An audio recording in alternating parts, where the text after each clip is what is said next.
Introduction. Life was good before the move. Leo and Loki spent all day eating, sleeping, and playing. Their human's presence was not necessary for the enjoyment of their dog-free paradise. Each had their favorite spots on the couch and windowsill where they would bask in sunbeams and challenge birds. When not engaging in these activities, they would spend hours discussing the humans they were forced to live with. Then one day, everything changed. Cardboard boxes showed up en masse, swallowing up the contents of their home. Strangers came over regularly to move furniture and boxes into the trailer that blocked the view from their favorite window. Mouse-sized clumps of hair and lost toys emerged as things were congregated into spare rooms. Each day, their confusion magnified until the day their humans locked them in the bathroom.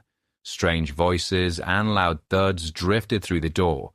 Instead of letting them out, they were stuffed into carriers and paraded through an empty house and into a car for the endless drive to a strange place. Released from these cramped prisons, they were locked in another bathroom with their litter box and some water, while the sounds of footsteps drifted down from the ceiling above. Finally released from the bathroom, they emerged into a new world.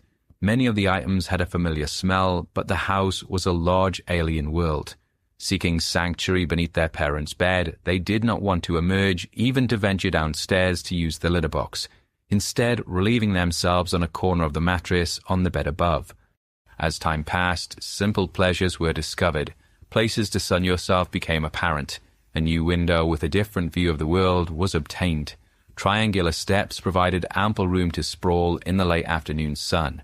People watching replaced the birds at their previous home, and they glared at dogs walking by. Sensing that another move was not on the horizon, they began to relax until the barking menace was brought home.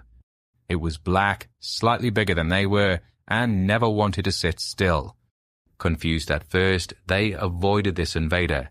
Desperate for companionship, she would try to kiss them, persisting despite the hisses and claws they threw her way. A series of slashes across her nose brought the desired result. The barking menace was afraid of Leo and stopped challenging his authority. Continuing to use intimidation tactics, such as preventing her from using the stairs by laying across them, Leo ruled supreme. The barking menace had been cowed, ensuring she never crossed him. Sadly, his humans were against him and would take her side. Loki was more accommodating towards the barking menace, only hissing when she tried to kiss him with her sopping wet tongue. His desire to keep the peace caused issues with Leo, but the older cat's anger was no match for Loki's natural charm, and they remained friends.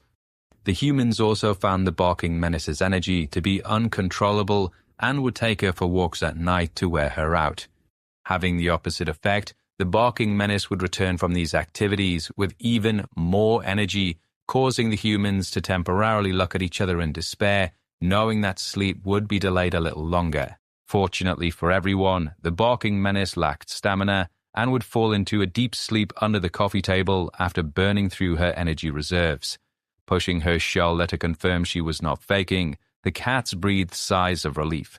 They expressed their displeasure with their humans by giving lava-freezing glares and denying affection. Hoping to figure out a way to rid them of the barking menace, Leo continued to bide his time, exacting his revenge whenever he was alone with the barking menace. Then a new threat entered his domain. His owners did the unthinkable, bringing another dog into the household, whom he promptly dubbed the Barking Devil. Younger and with a perkier personality, the Barking Devil was not afraid of arousing his displeasure and would frequently challenge his authority. Barking back, chasing, and aggressively close contact were her weapons of choice whenever he hissed at her.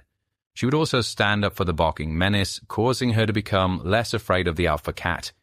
Interestingly, the Barking Devil's presence led to a truce between the alpha cat and the barking menace. True, the Barking Devil provided a friend and bodyguard for the barking menace, but her antics drove everyone crazy, giving them a common enemy to silently resent. Years passed, and while the barking menace became less annoying as she matured, the Barking Devil gave no such reprieve. Barking at everything, real or imagined, Leo smirked to himself every time the humans told the Barking Devil to shut up, her antics at 1 a.m. waking the neighbors. Growing bolder as she aged, the Barking Devil had an unnatural ability to focus. Maria's no longer hearing the anger in her humans' voices. When they could distract her, she would often comply, but heaven help them if her entire focus was on the object of her tirade. Ear-splitting barks could be heard for miles, and nothing would stop her. Today, Leo, Loki, Ebony, and Kaki live in a house where mutual tolerance dominates. Aggressive vocalization has replaced the violence of the past, and they've learned to coexist. A second move has allowed them to claim new territory and given Leo and Loki a cat door through which they can escape when needed. The barking menace, Ebony, and the barking devil, Kaki, still drive their brothers crazy, but a grudgingly gained love for their differences has led to a mutual respect. With their strong personalities, each of them has distinct likes and dislikes that we humans sometimes struggle to accommodate. Together, they would like to share their thoughts and opinions on life.